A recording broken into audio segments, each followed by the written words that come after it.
G'day, I'm Jimmy Barnes and I'm going back to school with Student Edge.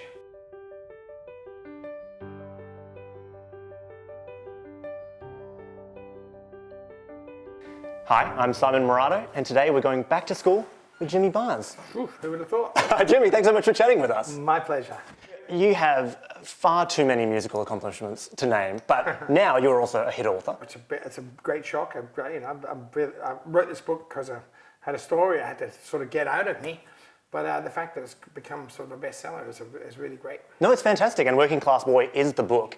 I guess I'm curious, you had to get the story out of you, but was there a point where you were thinking, okay, this is a pretty painful part of my past and my childhood?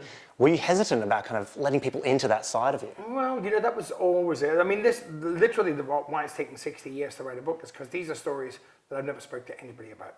I mean, there's things that happened to me as a child and happened to us as kids, my siblings, that since they happened, we haven't spoken about, even to each other.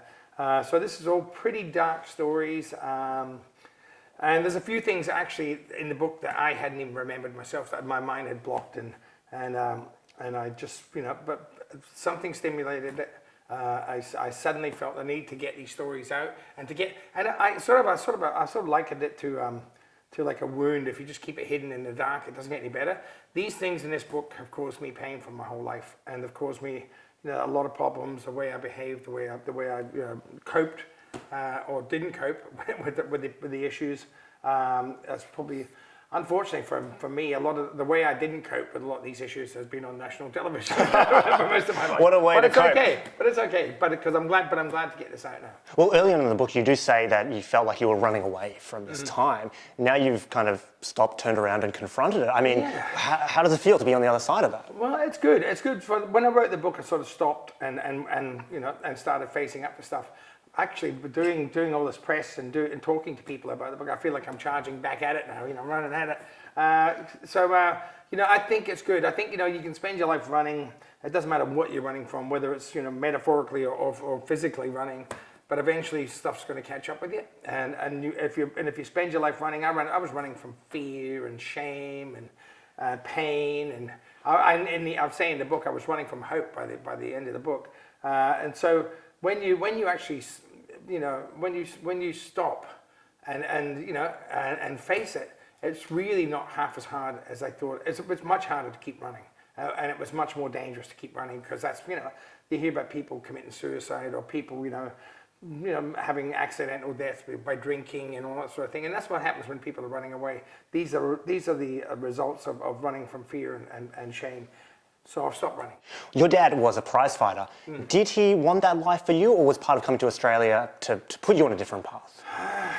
You know what? My brother ended up training. My brother became South Australian schoolboys champion, and later on he actually became Australian Army champion as a boxer. But I trained with my father for years. But I just you've got it's a certain kind of person that can go in and have their head punched for 9 minutes or 12 minutes or whatever it is. I love the sport of boxing. I love watching. I love pure boxing. I hate seeing corruption in fighting and stuff. But when my father fought, he was an amateur, and it was like the Olympic sort of boxing, and it was very, very sort of pure. It was man against man, and it was nobody was out to kill each other. I like that, but it wasn't really for me. I was sort of I was happier like reading or singing. So I guess, was music the path that you did see for yourself even at a young age? Because you joined Cold Chisel, or you formed the band at such a young age, in your teenage years. Music was always part of my life. Yeah, okay. At school, I used to be sent, at 5 or 6 years old, I'd be sent around the whole school every morning to sing, because I think they were trying to get rid of me, but no, but I like to sing, and apparently I was okay at it at an early age. So I sang. I was in school choirs. I was in school bands. I played the bagpipes. I played the trumpet with the Salvation Army band. So music was always a huge part of my life. But I never for a minute thought that it was going to be a career. It was just something I did because I loved it. Was music the only part of school you enjoyed? Was it kind of your relief from the rest of it? No, not really. I mean, earlier on, particularly earlier in school, I was because I came from a bad home where there was a lot of violence and a lot of alcoholism and stuff. A lot of kids who come from that sort of environment tend to overachieve, and I was top of my class, and I was first few years of high school I was dux of the school, and I was smart. I I enjoyed school. I was a guy I'd get up the front and I'd be conscientious. I'd be the one trying to get the teachers' attention, because I guess it's because of the environment I came from. I wanted people to like me, and I particularly wanted the teachers to like me, which meant I had to learn. So it was a good thing for me. School was good to me. It was only like when things got really, really bad at home, and things, it got so bad that I couldn't concentrate, when we had no money and I had no food. And that's when it became hard for me. And and we were going to school with clothes from the Salvation Army, and and people would laugh at us. And if they laughed at us, then I learned to deal with problems from my parents. So if they laughed at us, I would fight them. So it was only when school got too hard. It wasn't the learning itself that I didn't like. It was not being fit to learn. I was hungry or tired, and our parents had been fighting all night. We had holes in our shoes. We'd be wet feet and we'd be cold, and so it was just difficult. But otherwise, I was always very stimulated by the idea of education. But by the time I got to second year high school, there was so much damage done. We were pretty well damaged goods, and I sort of lost track and lost interest, and really all I wanted to do was chase girls and be in a rock and roll band by that point. And it wasn't because I didn't like school. It was because I had no ambition, no drive left. Well, you ended up having such great success so early in Cold Chisel as a teenager. Did you think that this would be, your life, your music, or was it hard to look too far ahead at that time? I joined Cold Chisel when I was 16 and a half. I left Adelaide when I was 17, which is basically the end of this book.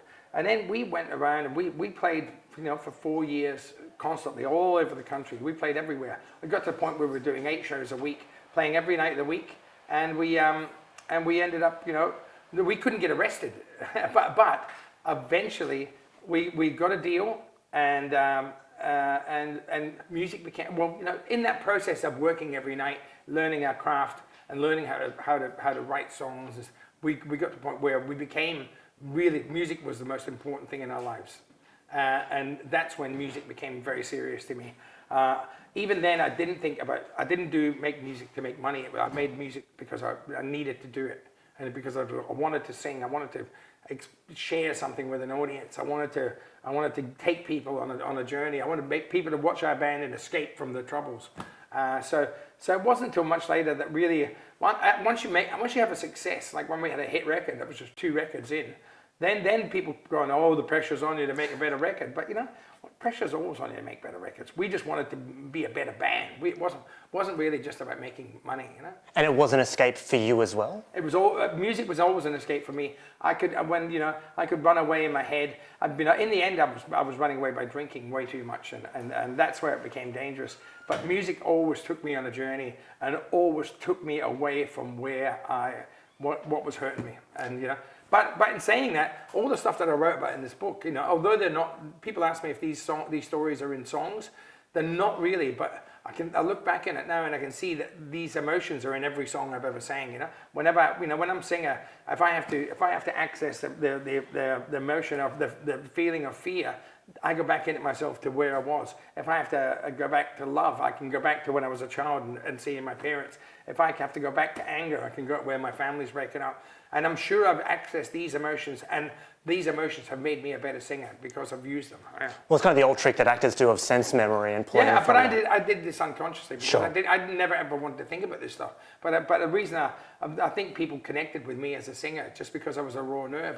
They could feel all this stuff in me before I could. Yeah, absolutely. Yeah. Well, look, just wrapping up. You talk in the book about mistakes are good. We learn from mistakes and we build on them. But do you have regrets of your teenage years that you wish you could undo, that not even the experience of I made a lot of mistakes, and from those mistakes, I have a son, David Campbell, who's just one of the best people you could ever meet in your life.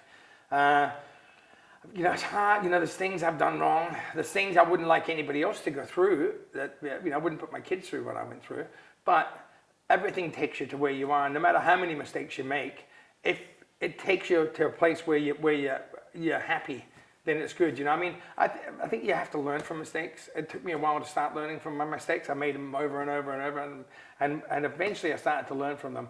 When you do learn from your mistakes, then they're not mistakes anymore. They're opportunities to learn. And that's the good thing about life. I think with life, no matter how far, no matter what you've done, it doesn't matter what you've done. You can always make it better. You might not be able to live the same life you had before, but you can make what you've done better just by being a better person and not, obviously not being that way again.